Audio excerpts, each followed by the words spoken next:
Et donc, du coup, méditer sur soi, c'est à quelle fréquence? Et c'est en fonction de nos capitaux et nos rôles dans la vie vis-à-vis des gens, vis-à-vis des personnes que nous côtoyons, en fait. C'est ça. Et par rapport à ça, je vais t'inviter à prendre Josué 1, 8 à 9.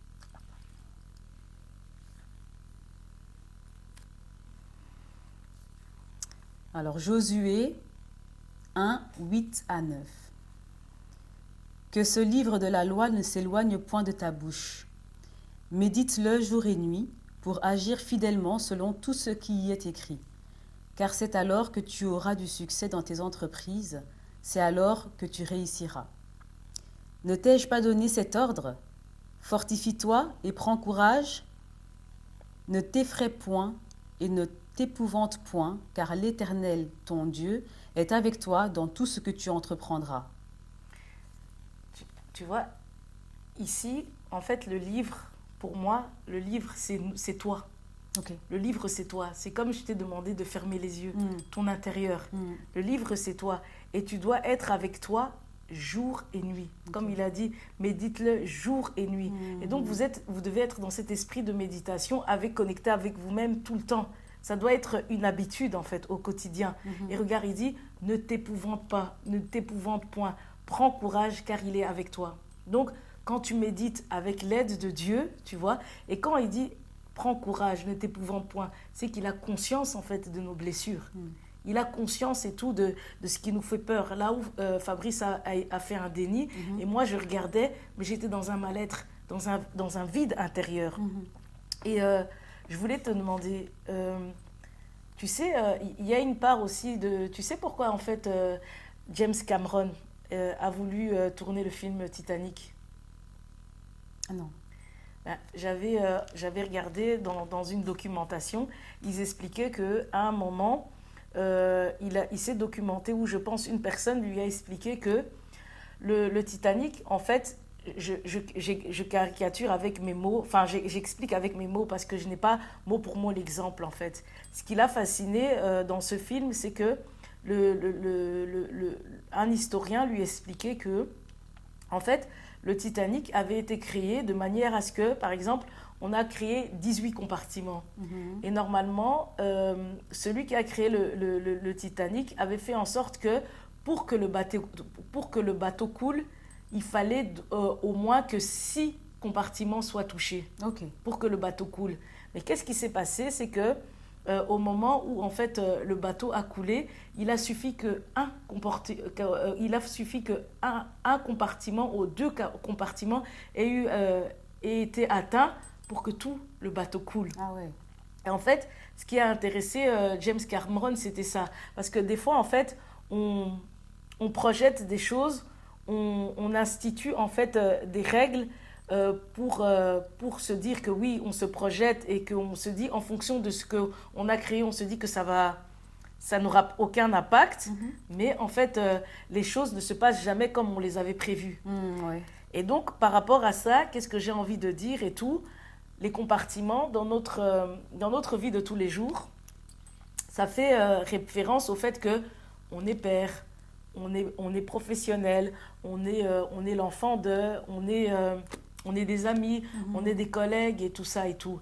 Et c'était pour imager dans cet état d'esprit l'homme spirituel. Ok. L'homme spirituel. La plupart des gens en fait, qui gèrent des grandes entreprises et tout ça, ils ont besoin en fait d'être dans une spiritualité élevée pour pouvoir en fait être, avoir le regard sur leurs différents compartiments. Ok. Parce que des fois, il suffit en fait d'un seul compartiment pour que, pour que tout le bateau puisse couler. Ah oui. Tu vois, Ok. c'est ça être un être spirituel, tu vois.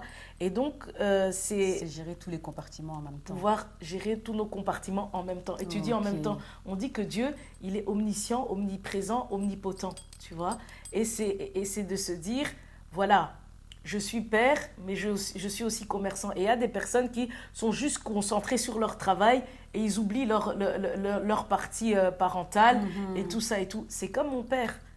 Il était uniquement focalisé sur l'argent, de telle sorte que quand il est tombé, il n'a jamais pu se relever. Ah oui, c'est Parce vrai. qu'il ne gérait pas, en fait, il gérait pas ses différents rôles.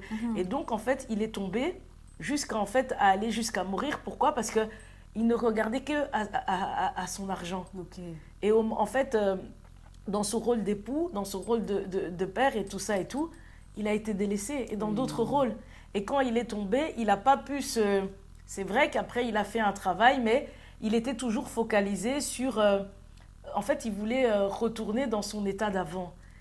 Et ça, c'est le fait qu'il n'était focalisé que sur un compartiment. Tu vois. D'accord, je comprends. Ouais. Et par rapport à ça, je voudrais te demander qu'on lise Psaume 82, 3 à 6. Ok.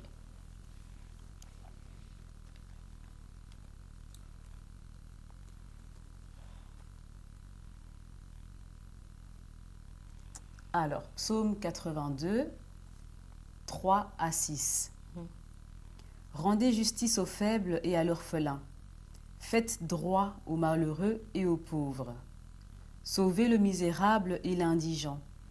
Délivrez-les de la main des méchants. Ils n'ont ni savoir ni intelligence. Ils marchent dans les ténèbres.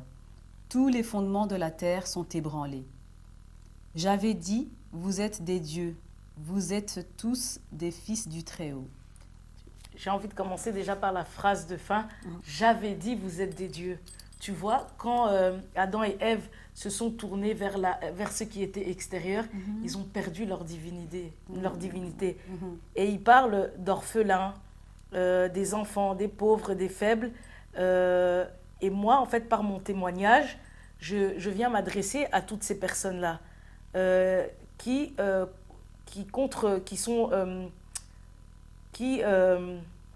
fait que les méchants agissent contre eux. Toutes ces personnes-là, ce sont des personnes à qui ont leurs déchets.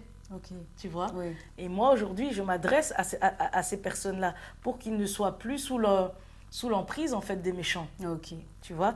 Et Donc, les méchants, ils assiègent ceux qui ont des déchets sur eux. Voilà, ils assiègent.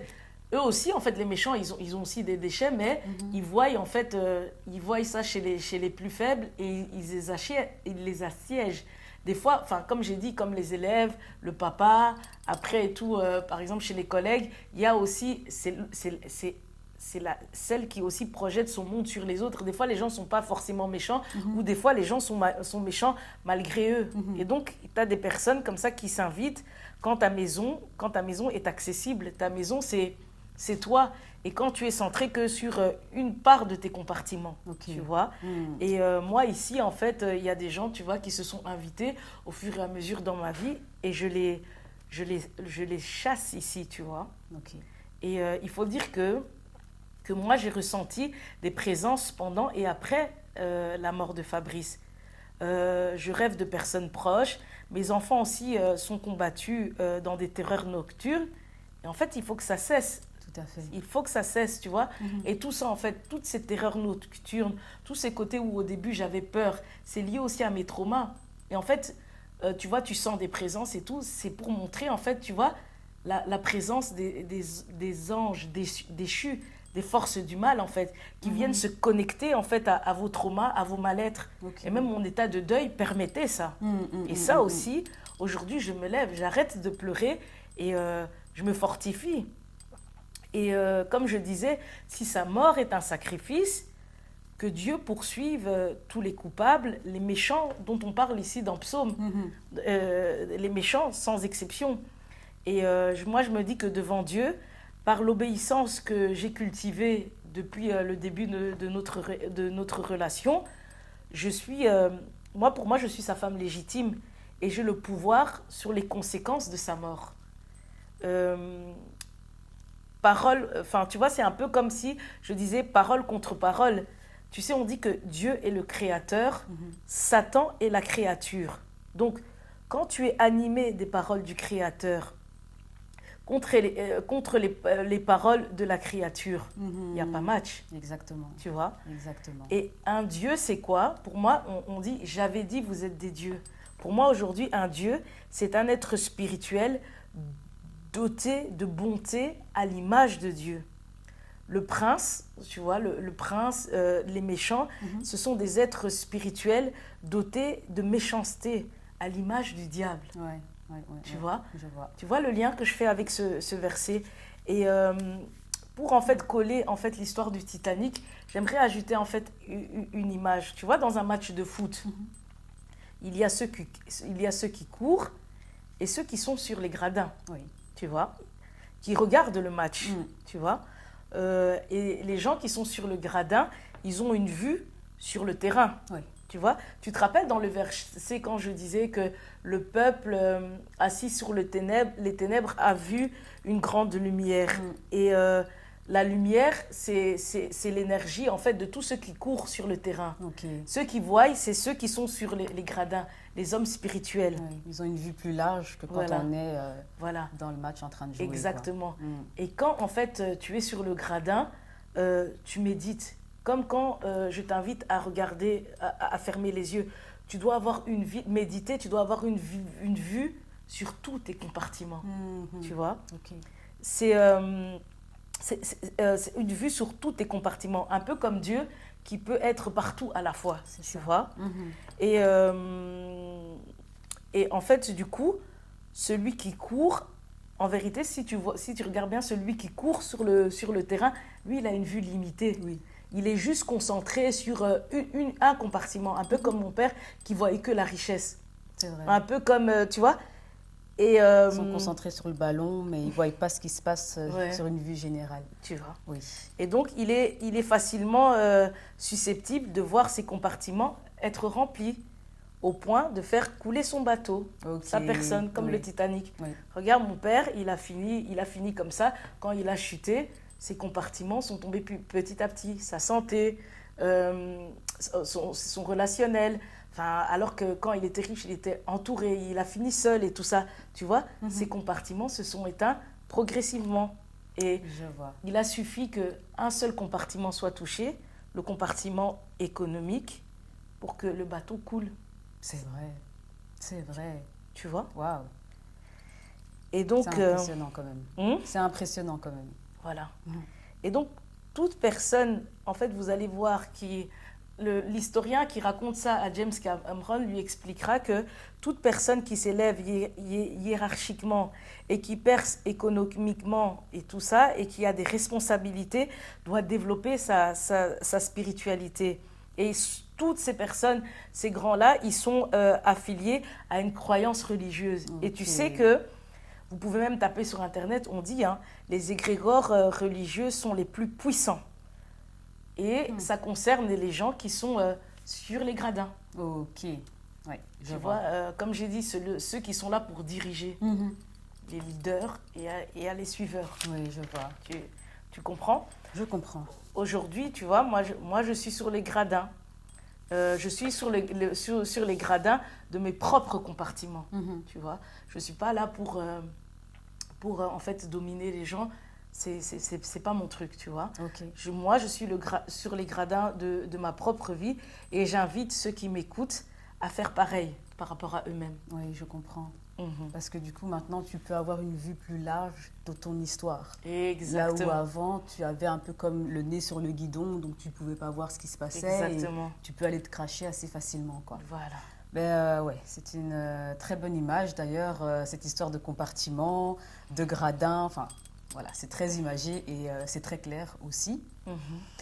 Donc, toujours pour tout simplement garder nos mêmes thèmes principaux, hein, donc l'être spirituel doté de bonté à l'image de Dieu, est dans l'arbre de vie, et celui qui est doté de méchanceté à l'image du diable, c'est l'arbre de la connaissance du bien et du mal, mais compartiment mal. Et puis, il y a le compartiment bien aussi, et là, c'est ceux qui courent sur le terrain, du coup. Exactement. Ok. C'est ceux qui courent sur le terrain. D'accord. Bravo. Ouais, donc, moi, je ne veux plus courir.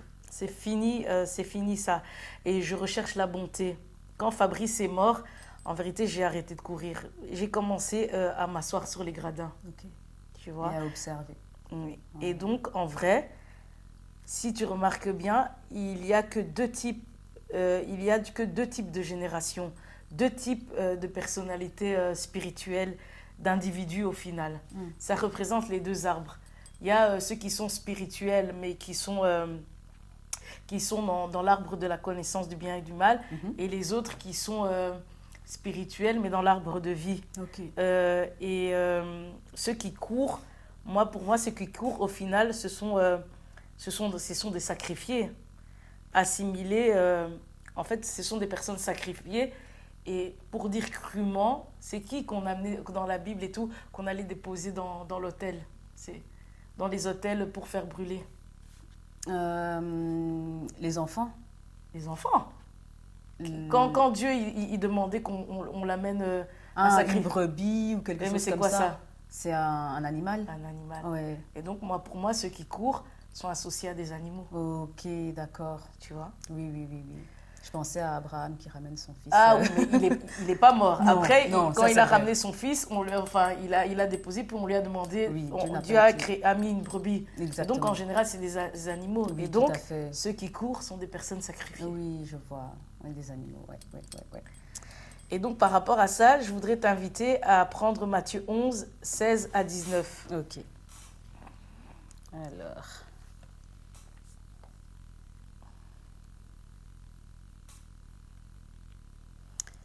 Matthieu 11, 16 à 19. À qui comparerai-je cette génération? Elle ressemble à des enfants assis dans des places publiques et qui, s'adressant à d'autres enfants, disent « Nous vous avons joué de la flûte et vous n'avez pas dansé. Nous avons chanté des complaintes et vous ne vous êtes pas lamentés.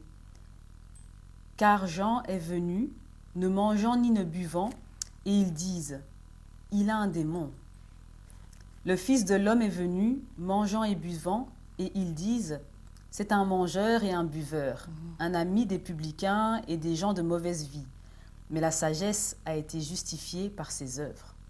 Par ses enfants, c'est pas ça? Moi, j'ai ici, dans cette version, par ses œuvres. Ok. Qui peut être ses enfants aussi. Dans la version que moi j'ai, là, on dit « La sagesse a été reconnue par ses enfants. » Ok. Et donc, oui, ça, c'est la version de Louis Ségon. Et regarde, qu'est-ce qu'on dit?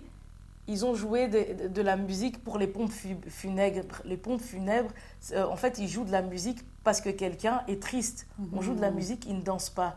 En fait, il reste critiqué le fait que Jean vient les parler et on dit qu'il a un démon.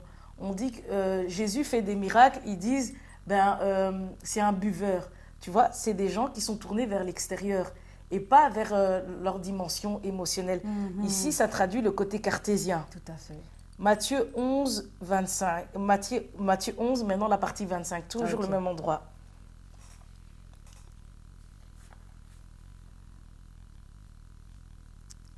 Matthieu 11, 25. En ce temps-là, Jésus prit la parole et dit « Je te loue, Père, Seigneur du ciel et de la terre, de ce que tu as caché ces choses aux sages et aux intelligents, et de ce que tu les as révélées aux enfants. » Aux enfants, tu vois. Il y a les sages, les intelligents, les cartésiens, et à côté, il y a ses enfants. Il y a ses enfants. On va voir c'est qui les enfants. Il y a du coup le 11, toujours le 11, 28, 29. Donc, Matthieu 11, 28, 29. Venez à moi, vous tous qui êtes fatigués et chargés, et je vous donnerai du repos. Prenez mon joug sur vous et recevez mes instructions, car je suis doux et humble de cœur, et vous trouverez du repos pour vos âmes. Voilà. Tu vois ici comment il y a l'intelligence émotionnelle. Je vous donnerai du repos. Ouais. Je suis doux et humble. Tu vois l'intelligence émotionnelle du Christ. En fait, tu vois, ici, c'est la compassion du Christ pour ceux qui courent. Et en plus, sur les gradins, tu cours, il dit, je vous donnerai du repos. Effectivement. Je vous donnerai du repos pour ceux qui courent et en fait qui sont assiégés par ceux qui sont sur les gradins. Ou des fois, tu peux être assiégé par tes collègues, tes amis, tes proches qui ne savent, enfin, il y a des personnes qui ne savent pas dire non, Oui. ni se protéger, qui sont dans des relations toxiques, des personnes qui sont en surménage et tout ça et tout, tu vois. C'est toutes ces personnes-là. Ok. Et Dieu dit, je suis humble de cœur et tout ça. Vous voyez cette belle intelligence émotionnelle. C'est vrai. Et beau. en soi, il vous invite à devenir des personnes spirituelles, vous mettre sur le gradin. Il dit, je suis doux et humble de cœur. À vous asseoir sur le gradin et à vous regarder en vous. Ok. Oui. La compassion du Christ. Ah. Effectivement. Et dans ce que tu dis, en fait, je détecte deux choses. Il y a être sur les gradins pour assiéger l'autre et être sur les gradins pour regarder sa propre vie et en être maître, en fait. Exactement. Ok, je comprends. Et du coup, pour récapituler par rapport à Fabrice et à toi, en revenant sur le thème des répétitions, ce qui va quelque part nous conduire sur le fil du sujet, quand tu parles de l'égrégore qui écrit ton histoire par le trauma auquel tu t'identifies, est-ce que tu peux ramener ça un peu à vous? Regardez, c'est parce que je rejette Fabrice. Tu te rappelles au début, quand moi, je veux juste être son ami, et c'est parce que je le rejette, qu'il veut être en couple comme nous sommes amis. Oui. C'est parce que j'avorte à plusieurs reprises, il se sent rejeté, donc il veut fonder une famille. Pourtant, on est en pause à ce moment-là, dans un contexte de distance. Qui dit distance dit aussi rejet, et il veut former une famille. Ok. Il retourne sur le lieu de son enfance en soi qui symboliquement l'a rejeté par un accident où tout a basculé, et il revient avec tout un idéal de famille, un lien d'attachement intense. Tu vois? Oui. Tous ces trucs-là, ce sont ses traumas. Ok. Et dans ces traumas, il est en train en fait de se créer ce qui sont des fondements extrêmement fragiles. C'est vrai. Tu vois? C'est vrai. Et en gros, il veut à chaque fois ce qui est sain à partir du rejet. Ok, oui. On me retrouve un peu là-dedans. Tu vois? C'est un peu aussi c'est qu'on a de commun.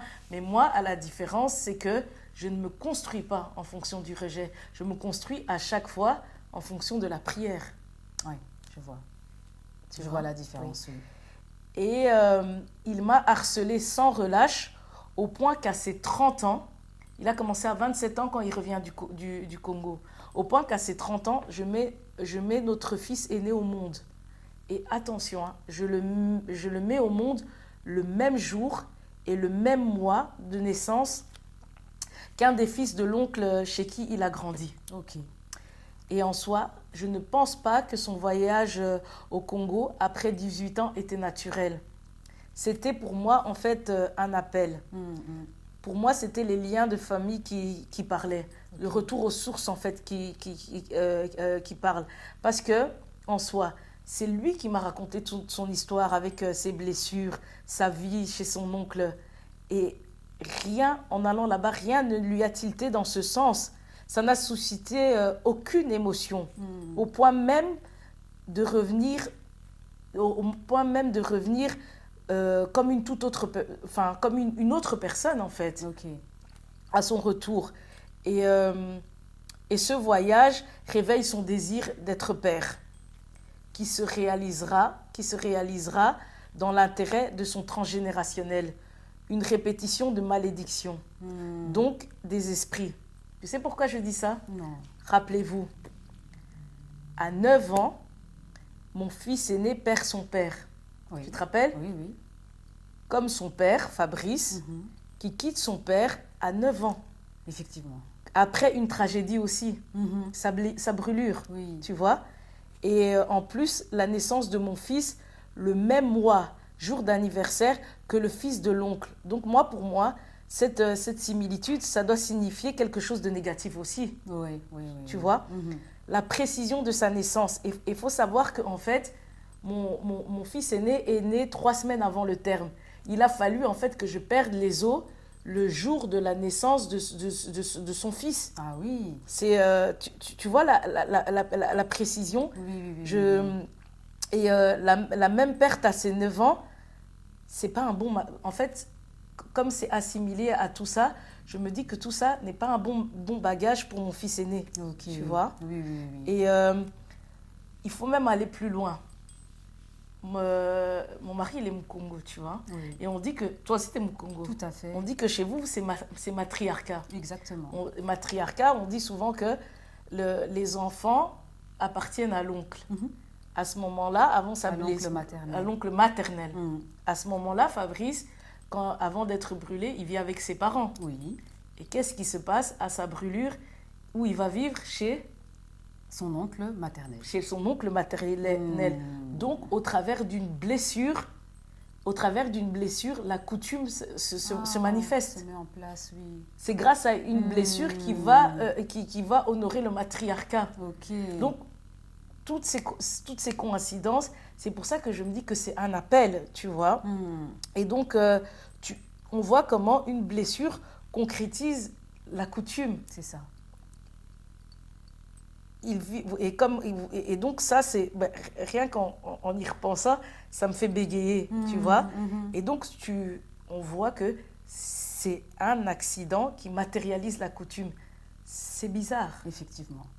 Effectivement. Et puis, on voit aussi que par rapport à ton fils aîné, du coup, il ne peut naître qu'à ce moment-là. S'il naît un an plus tôt, il ne tombe pas à la même date que le fils de son oncle maternel. Et s'il naît un an plus tard aussi, en fait. Donc, tout était assez précis, quoi, en soi. Oui, c'est ça. Il ne pouvait pas naître un an plus tôt, un an plus tard. Et regarde, c'est à 27 ans, quand il revient du Congo, qu'il me dit, moi, à 30 ans, je dois être un père. Et à 30 ans, pile poil, je fais cet enfant. Quand tu réfléchis... Et la date tombe pile poil. Pile aussi, poil. Oui. Donc, c'est pour ça que je dis que c'est pas naturel. C'est vraiment un appel. Et c'est un appel on voit comment, vous voyez comment on est marionnettisé dans la vie. On est marionnettisé lorsque nous n'interrogeons pas notre histoire. Okay. Tu vois? Oui. Et ce qui se passe ici, c'est que, ce qui est impressionnant, c'est que tout son transgénérationnel se met en place. Et se met en place... Tout son transgénérationnel se met en place, là où moi, à chaque fois que j'obéis par rapport à la prière, moi j'échappe en fait. C'est ça. Mais lui, en fait, il y va pleinement dedans. Oui, donc, moi, je rejoue le rejet au niveau de la possibilité d'être en couple et de la fertilité avec mes avortements, tout ce qui me définit en tant que femme et qui était censé m'enfermer avec la logique de mes traumas. Okay. Tu vois, comme je disais ici, mais nos désaccords penchent toujours vers des résultats sains, dans la mesure où je finis toujours par accepter, en prenant des décisions contraires à mes liens de famille, censés nous séparer. Tu vois? Effectivement. Et je ne peux pas dire, en fait, que... Tout à l'heure, tu me disais que Dieu, ce serait une contradiction. Avec ce qui est là, je ne peux pas. Okay. Tu vois, par l'obéissance à Dieu, durant son vivant, tous mes liens de rejet lui permettent à chaque fois d'exister. T'as remarqué? Effectivement. Tous mes rejets lui permettent d'exister, de prendre des décisions d'homme. Et le rejet, la rupture liée à son lieu de vie d'enfance, à cause de son accident, quand il y retourne, il occulte cette douleur. Oui. Tu vois, je me répète beaucoup, mais comme ça, vous comprenez. C'est vrai. En fait, tes rejets à toi lui permettent à lui d'être un homme, un père, un mari. Mais oui, parce qu'à chaque fois que je le rejette, il veut être en couple. Oui. Je le rejette, je fais mes avortements, il veut être papa. Oui. Je prends toutes ces décisions, tu vois. Oui. Lui, ça fait au point dans sa famille, on ne le rejette pas, il est chouchouté.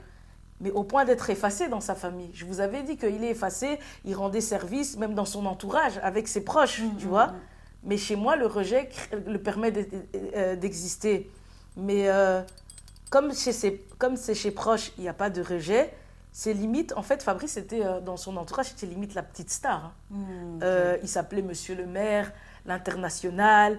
C'était la petite mascotte, mais au service des autres. C'est ça. Tu vois? C'est ça. Et comme je dis, il prêtait beaucoup. Des fois même, il faisait des mandats J'avais même un ami, le jour où j'ai fait son hommage à la maison, il disait qu'à un moment, il rentre en prison. Fabrice, qu'est-ce qu'il a fait? Il lui a envoyé des mandats à lui et il envoyait de l'argent aussi à sa femme et ses enfants. Ah ouais. Tu vois? Ah ouais. Et donc voilà, en soi, Fabrice, il avait la grande bouche. Hein. C'est pas que c'était une victime et tout. Je dis pas ça, mais c'est juste qu'il était trop serviable à mon goût. C'est pas que, enfin, il avait de la présence, tu vois. Et donc, mais quand il meurt, nos deux liens de malédiction finissent par avoir raison de nous. Ok, oui. Oui, effectivement.